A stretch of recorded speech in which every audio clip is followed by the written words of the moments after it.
Hello everyone, this is Marco and welcome back to my channel. Today I'm going to be doing an in-depth review of the Hammond collection STYGIMOLOCH.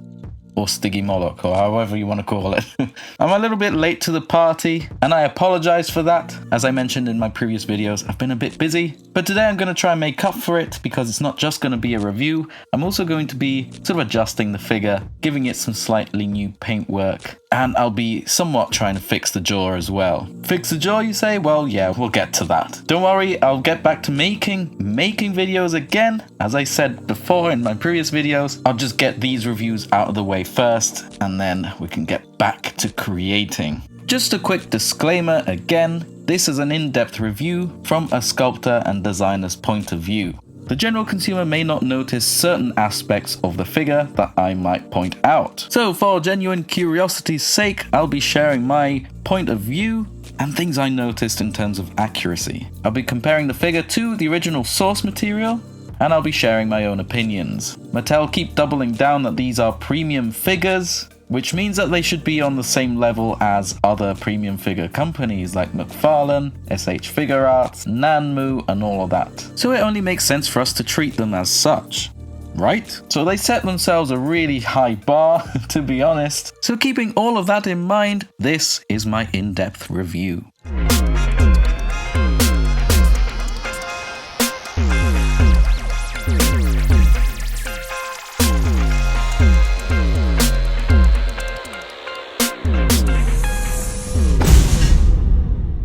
So, let's go ahead and get started by taking a look at the box. I think the STYGIMOLOCH was the first figure to be introduced with the rebrand of True Effects. So the box design is slightly different from the previous releases, but it still keeps that same sort of black, sleek look. Some of the elements of the box art has been shifted around, and it's just small details like that have changed. On the very top of the box, we have the Jurassic World logo, which is nice and glossy. The box has a really big window so we can see the figure itself. We have a stylized picture of the dinosaur to the left. Oh, grand. Okay, so sorry about that, but seems like it's not just the seagulls that interrupt me now. It's even the government too. They decided to do an emergency alert test, so my phone just went crazy and it says, alert, this is a drill. But yeah, I just cacked myself.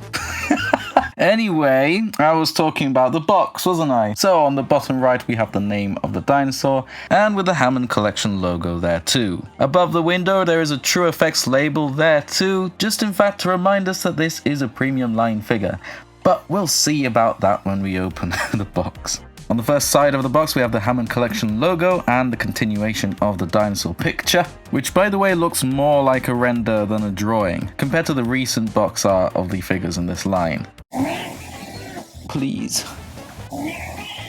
Come on, I just got the alert, then I have the seagulls and up. Please behave. Right, so on the other side, we have the Hammond collection logo at the top, a screen grab from Fallen Kingdom, a description, and Jurassic World Fallen Kingdom logo on the bottom. It's nice to see that they got the logo right this time. The description says, trapped at the Lockwood estate, Owen Grady devises a plan to put the domed head of the STYGIMOLOCH to use. With a combination of whistling and wall breaking, Owen is able to free himself, Claire, Daring, and the STYGIMOLOCH from their caged cells. On the back, on the top, we have the Hammond collection logo again, the Jurassic World Fallen Kingdom logo again, the Shut up, seagull! Oh my goodness! We have the name of the Oh, you kidding? We have the name of the dinosaur, the description again, the True Effects premium details for enhanced realism tag again to remind us that this is a premium figure. We have some more figures from the line down there. I have all of them except for the Troodon because I'm not touching that with a 10-foot pole.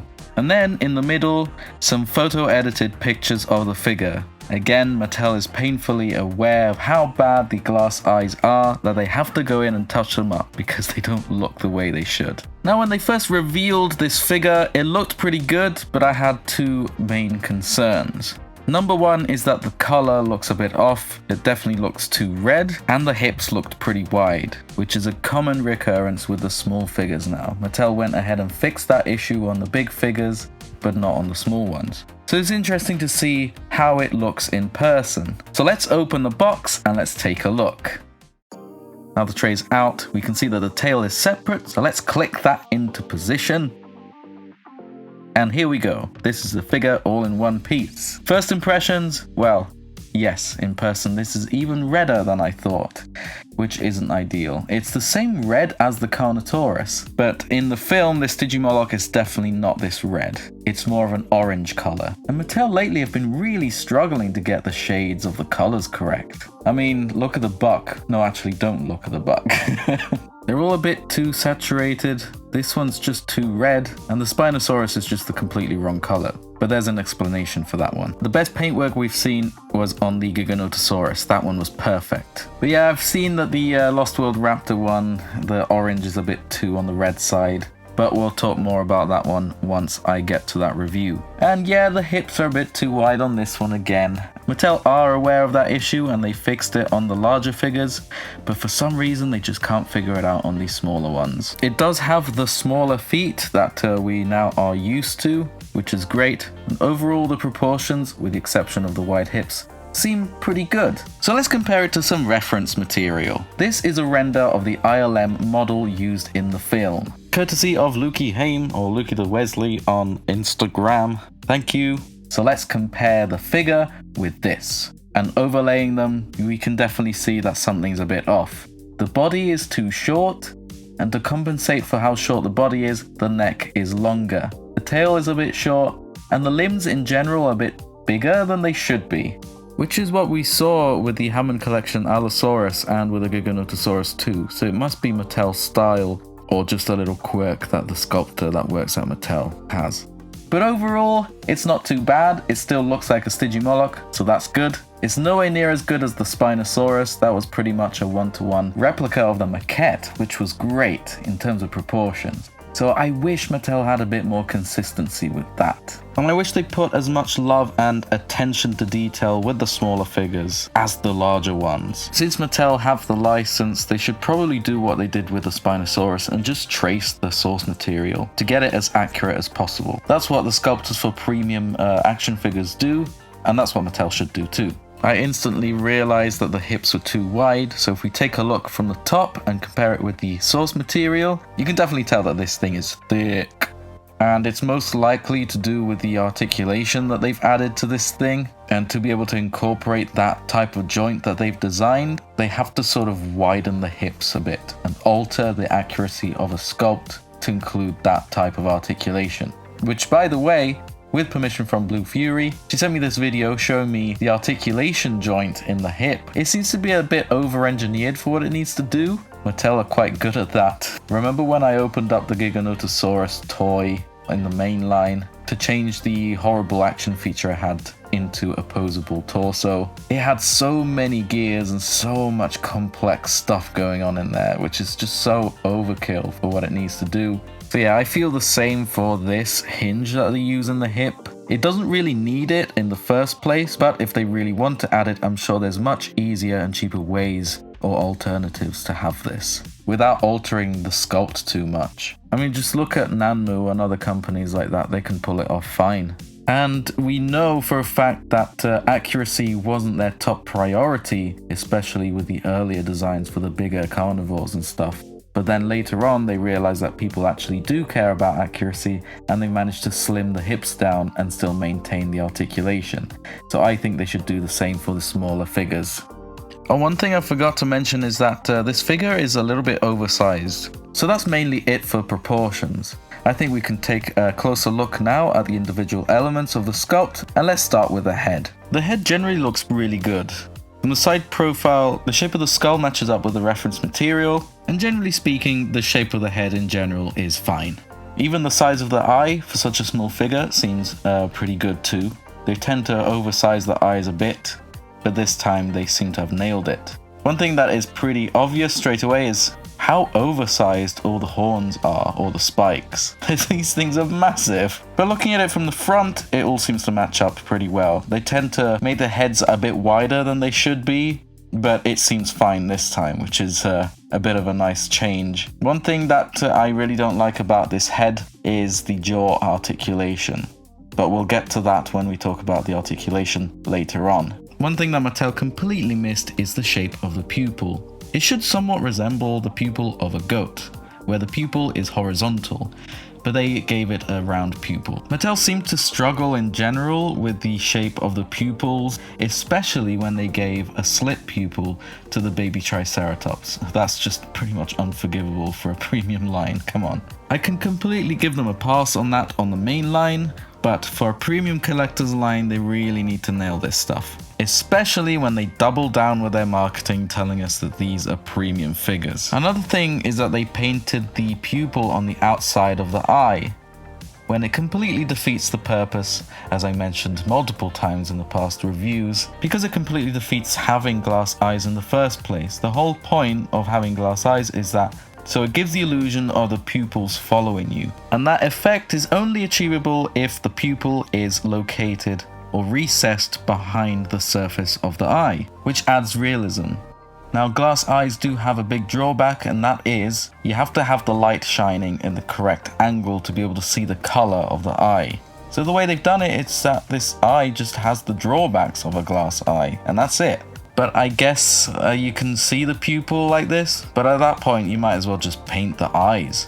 You get a better effect in the end anyway, because you can actually see the colors. They still have a recessed pupil on the much larger figures, like on the Giganotosaurus and the Spinosaurus, and that works alright. It's not perfect, but it's still better than the smaller ones.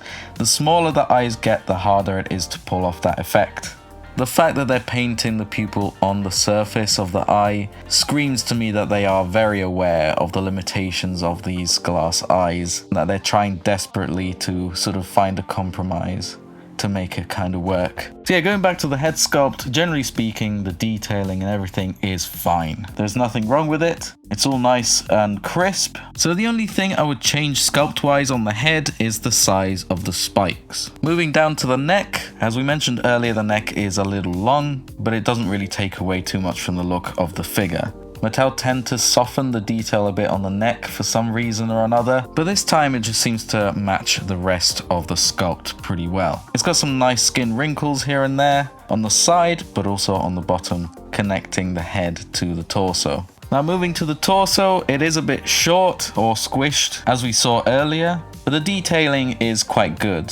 You got some nice skin detail here and there. You can pick out the individual scales, which is nice. And I really like that you can't see the rib cage poking out this time, because they tend to do that a lot with their sculpts, which I would understand if it looked alright, but they tend to stylize it a bit too much, creating a very sort of unrealistic effect. But this time it looks lovely. It looks like a nice healthy animal. You got some nice skin wrinkles here and there between the limbs. The belly isn't textured very much, it's quite soft, but I can live with that. Moving on to the arms, they are a little bit oversized, which again seems to be a pattern with Mattel, but they're not outrageously big. They're not like the Giganotosaurus's arms. Those are pretty big compared to the source material. Got some nice sculpted detail here and there, nothing too over the top, and it's got 5 fingers, just like the reference material. Let's have a look at the legs. As I mentioned earlier, the legs are a bit too long, and looking at the sculpt detail, I think the musculature is a bit too defined, on the thigh especially, but detail wise, like the scales, it seems fine. Although it does have some bigger osteoderms or bigger scales,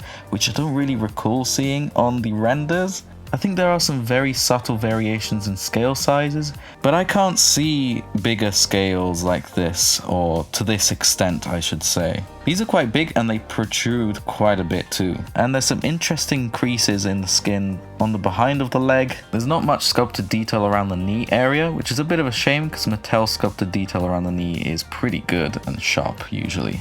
The calf muscle isn't very defined, which is accurate. We've got some fine scales everywhere on the leg, with the exception of those bigger osteoderms on the thigh. Moving down to the feet, now this bit is interesting. They've given it a more of a generic looking foot, but the STYGIMOLOCH has some quite unique looking feet, especially the toes. The outside claw on the foot of the STYGIMOLOCH from the film should be considerably longer. It's quite similar to what we see with cassowaries, and Mattel completely missed that detail. It just seems like they have a quick look at the reference material and then fill in the blanks by memory, which is not a very good practice for premium figures. Professional sculptors, when working on projects like these, should always look at the reference material all the time when sculpting a replica. But other than that, the claws look sufficiently sharp, which is nice, and the dew claw is sculpted there too. The feet are definitely not too oversized compared to earlier releases by Mattel in the line, so these are much better proportioned, which is to be expected now. Now moving towards the tail as we mentioned earlier, it's ever so slightly too short, but detailing wise it seems pretty good. There's not much to say about this. The musculature looks adequate, and the skin detail looks perfectly fine. So concluding the sculpt segment of this video, the sculpt in general is pretty good. It's not perfect. It is missing some pretty unique features that the STYGIMOLOCH has in the film. And as I mentioned earlier, the sculptors sort of filled in a bit of the blanks without looking at the reference material properly, which is a pretty lazy practice for a professional sculptor, especially on a premium collector's line. But overall, it is a pass, I think. But as a sculptor myself, it is a bit frustrating, to be honest. I can guarantee you with a lot of these Hammond collection sculpts, there's fans out there that could do a better job. Now let's move on and talk about the paint. Now this figure does have quite a few issues with the paintwork in general, especially regarding accuracy. The first thing that stood out to me like a sore thumb is how red this figure is. It is definitely too red. The STYGIMOLOCH in the film and on the renders, it's definitely more of an orange color.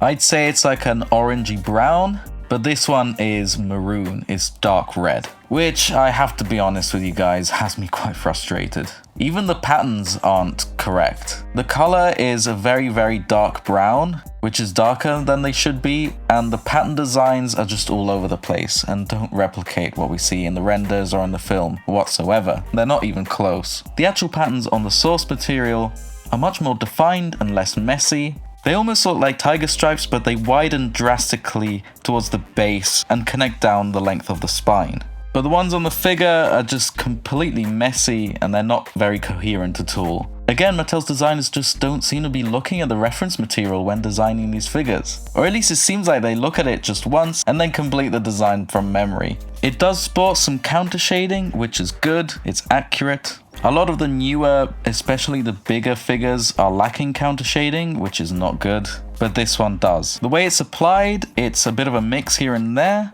It looks stenciled or printed on in certain areas and airbrushed in others. However, it does stop before the tail. It should have counter shading all the way down. It has a little bit of counter shading on the back of the arm and on the back of the legs too, which is a nice touch. The main 3 claws on the foot are painted. The dew claw isn't, surprise surprise, and none of the finger claws are painted either. To my surprise, the inside of the mouth is painted both on the bottom jaw, which includes the tongue, and the top jaw, which is nice. The beak is painted in a darker brown, as well as a little horn on the front of the snout. The dome and the spikes are pigmented with this off-white color, and they have a dry brushing effect with a darker brown. Now to me, they didn't really think this through properly, because the spikes on the dome do stick out a bit too much. I don't think having an off-white base color for this works very well. I think it would have worked a lot better if they started with a darker pigment for the dome and the spikes, say a dark brown or a dark grey brown or something like that, and then dry brushed it later with a lighter grey.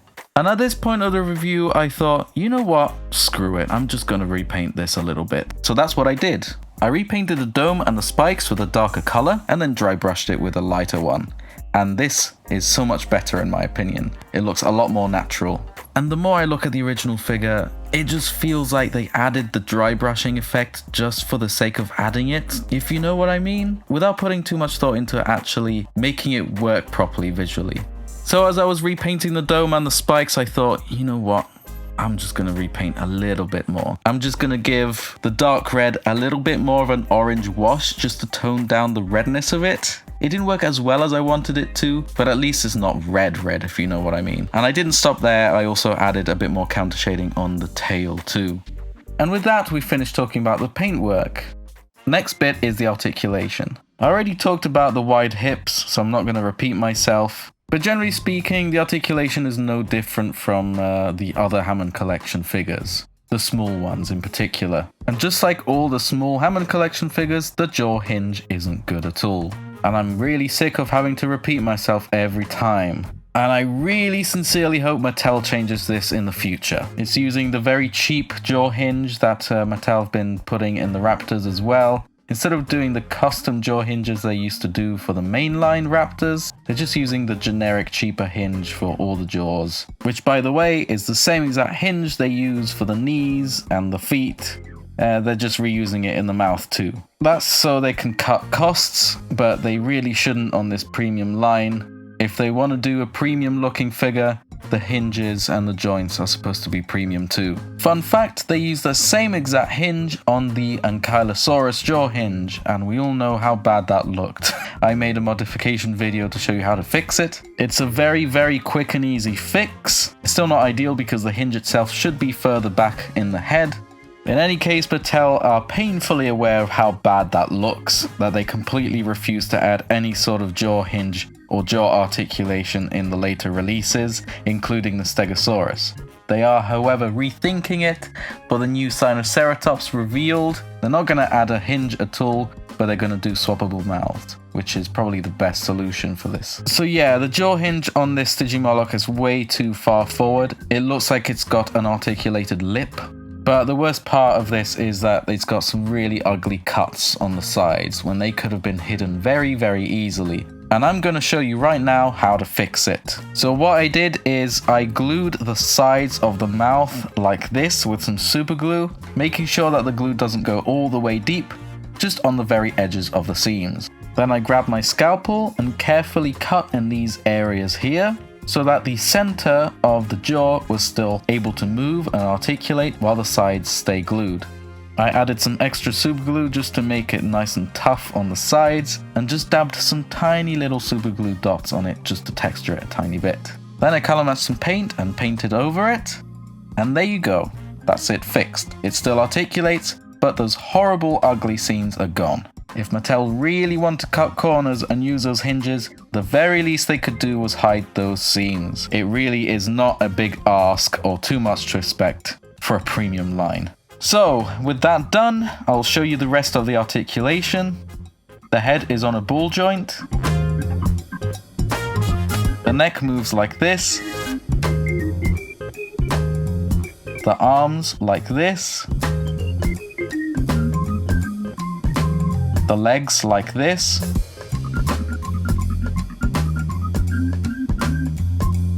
And the tail like this. It's got a bendy wire in it too, so you can pose it however you like. Talking about posing, I do struggle a little bit with this one because the head is so big and the tail's a bit shorter than it should be. It's not balanced very well and it likes to fall forward a little bit, so keep that in mind when you pose your figure. So that's it for the articulation and for the review in general. I thought I'd do a quick photo editing session and fix what needs fixing with this figure. So first things first, I changed the sculpt, I changed the proportions to match what we see on this render. So I shrunk the spikes a bit and matched the silhouette a bit better. And then I fixed the colors too. Not only the base color is more orange now, but also the patterns match what we see on the render. Oh, and of course, remove that horrible hinge cut right there on the mouth. So here's a final before and after comparison. And yeah, the difference is kind of night and day, isn't it? And as I mentioned on my previous video, to be able to enjoy the Hammond collection, you kind of have to turn your brain off a little bit. Because once you start analyzing things or looking at the figure a little bit closer, you can start to notice all its faults. Consider this section as the Hammond correction side of this video.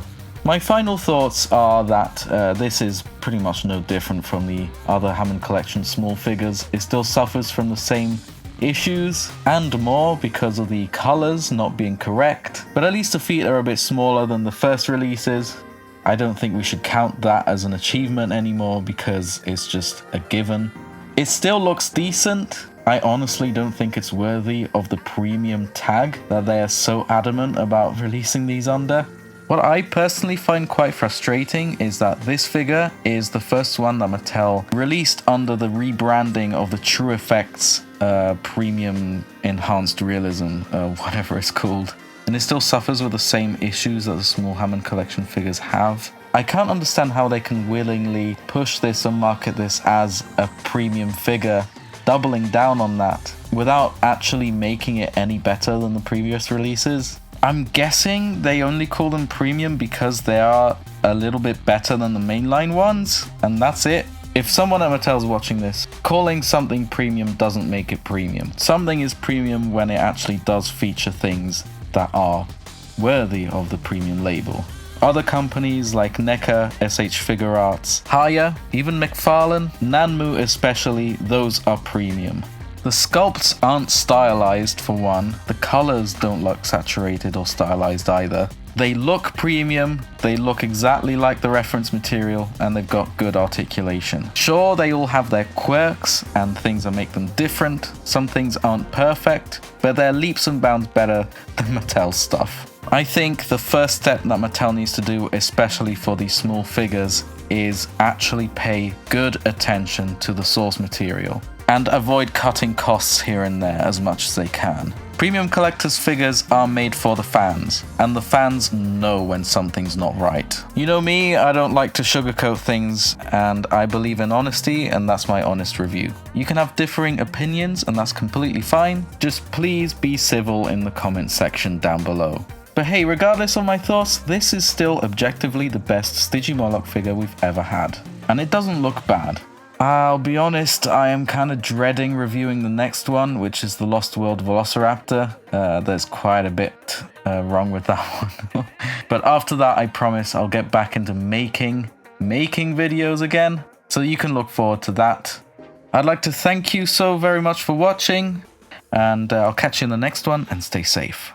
I would like to give a massive thank you to all of my Patreons. Seriously guys, your support really does mean the world to me, as it helps me do what I love for you. You help me buy materials, and most of all, you give me a helping hand with improving the quality of the content of my videos. Even if it's just a small donation, every little helps.